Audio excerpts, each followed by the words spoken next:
নদীর ধারে ছোট্ট গ্রাম সোনাপুর।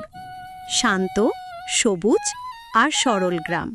গ্রামে থাকতেন এক দয়ালু বৃদ্ধা, সবাই যাকে ঠাকুমা ঝুলি বলে ডাকত। সকালবেলা নদীর ঘাটে ফুল তুলতেন, বিকেলে উঠোনে বসে ছেলেমেয়েদের গল্প শোনাতেন। একদিন বিকেলে আকাশ হঠাৎ ঘন মেঘে ঢেকে গেল, বাতাস বইতে লাগলো। আজ তোমাদের এমন এক গল্প শোনাবো যা শুনে মেঘও থেমে যাবে। অনেক দিন আগে এক ঘন সবুজ বন ছিল, যেখানে পাখিরা কথা বলতো, গাছেরা গান গাইতো।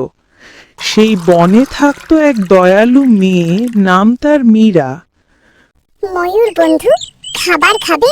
মীরা প্রতিদিন সে এক ময়ূর পাখিকে খাবার দিত।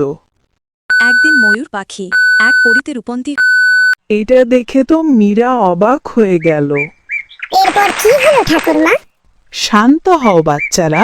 পরে বন্ধু, ভয় পেও না, আমি তোমার ময়ূর বন্ধু। আসলে আমি পড়ি। এক সাধুর অভিশাপে এই 10 বছর ধরে ময়ূর রূপে ছিলাম। আজকে 10 বছর কেটে গেছে, তাই আমি আমার আসল রূপ ফিরে পেয়েছি। তোমার কথা শুনে আমার ভীষণ ভালো লাগলো। তুমি তোমার আসল রূপ ফিরে পেয়েছো বন্ধু।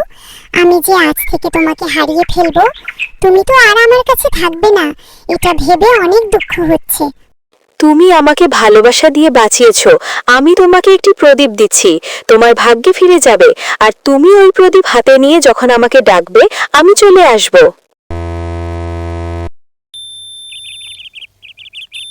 এরপর পরি মীরাকে প্রদীপটি দিয়ে তার কাছ থেকে বিদায় নিয়ে সেখান থেকে চলে গেল।